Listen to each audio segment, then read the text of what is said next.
में थोड़ा सा भोलापन है, तो वो लड़ नहीं सकती है। वो इतनी ज्यादा क्लेवर नहीं है जितनी हम दोनों चला के। हाँ क्लेवर नहीं है, तभी तो तुम्हारे पति से शादी कर ली। और जब दूसरे का पति यूज कर लेती हो तो फिर भी टावल है।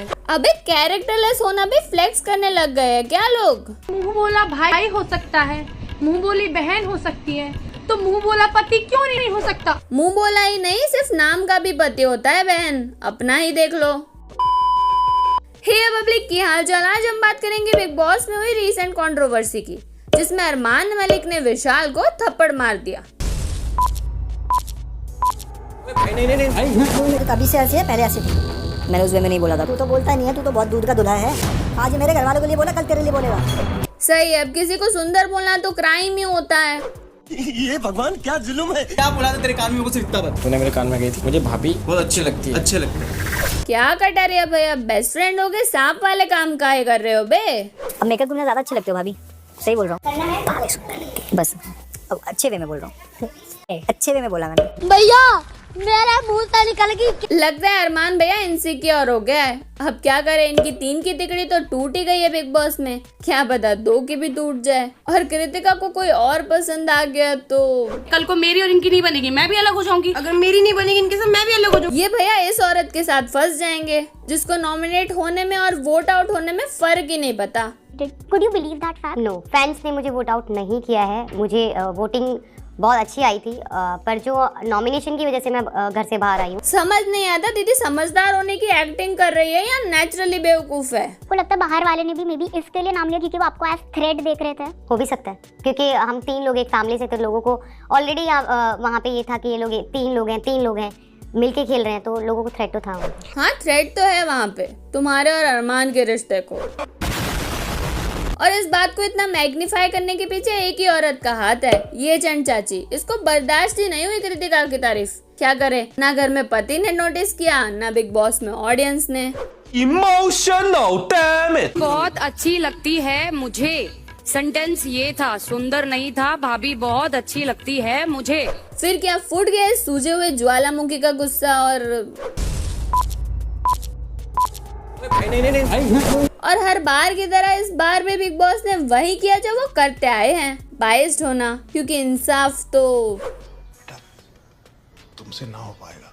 चल रही है विशाल बाहर पे, ऑलरेडी वो लोग देख चुके होंगे, पर यहाँ पे मैं इसलिए आई हूँ क्योंकि मेरी बहन अंदर है और मेरी बहन को लेके अगर तुम्हारी बहन को कोई ऐसे बोलता विशाल, फिर तुम क्यों ऐसे ही रिग्रेट करते अपने आप? कृतिका को बहन बना के सही, एटलीस्ट दीदी को भैया का अटेंशन तो मिल रहा है। क्या करे, अब 2 महीने अपने पति को याद तो दिलवाते ही रहना पड़ेगा ना कि वो भी एग्जिस्ट करती है। क्योंकि अरमान भाई को तो 7 दिन में भूलने की बीमारी है। मैंने स्टेज पे भी ये बात बोली, अगर आपको पसंद है तो आप उसके मुंह पे बोलते तो बुरी नहीं लगती, पर आपने मुंह पे नहीं बोला, आपने कान में बोला। कान में बोलने से वो चीज जो है गलत पोर्ट्रे हुई है। हुई नहीं दीदी, तुमने की है वहाँ जाके। जब उसने बोला तब सबने एपिसोड देखा था। अगर वो सीरियसली गलत होता तो ऑडियंस नोटिस तो करती ना। खैर दीदी के बिग बॉस से निकलते टाइम भैया के कुछ ये ख्याल थे। अगर वो बाहर भी चली जाती है तो अच्छी बात है, घर में 4 बच्चे संभाल लेगी। चलो एटलीस्ट भैया कृतिका की केयर करने के अलावा भी दीदी पे अटेंशन तो देते हैं, चाहे बच्चों के लिए क्यों ना हो। एनीवे, दीदी को अपने एलिमिनेशन के बाद कुछ ये कहना था। दीपक जी जब सबकी स्टोरी पूछे थे तो मनीषा जी का एक क्वेश्चन आया कि तुमको तुम्हारी दोस्त ने धोखा दिया, तुम्हें बुरा नहीं लगा? अरे बुरा लगा होता तो हम एक साथ बिग बॉस में थोड़ी होते। तो ये बहुत ही बेवकूफ़ी वाला क्वेश्चन था। हाँ, क्योंकि सारी समझदारी तो सौतन को सहेली बनाने में और चीट करने जैसी चीज को नॉर्मलाइज करने में ही तो है। कैसे लोग रहते हैं यार यहाँ पर। जो लोगों के जजमेंट्स आ रहे हैं कि आप लोग पॉलीगैमी प्रमोट कर रहे हैं, उस पे आपका क्या टेक है? उसके लिए मैंने बोल दिया है कि हम 4 साल से एक ही चीज़ बार बोल रहे हैं कि हम इस चीज़ को बिल्कुल भी प्रमोट नहीं कर रहे हैं। प्रमोट नहीं कर रहे, बट अपनी लाइफ को इस तरह सोशल मीडिया पे ग्लोरीफाई करके उसको वैलिड प्रूव करने की नाकाम कोशिशें जरूर कर रहे हैं। जोर जोर से बोल के लोगों को स्कीमें बता दे। और सिर्फ यही नहीं, दीदी का ये ड्रामा करने के बाद बाहर आके एक और ड्रामा शुरू हो गया।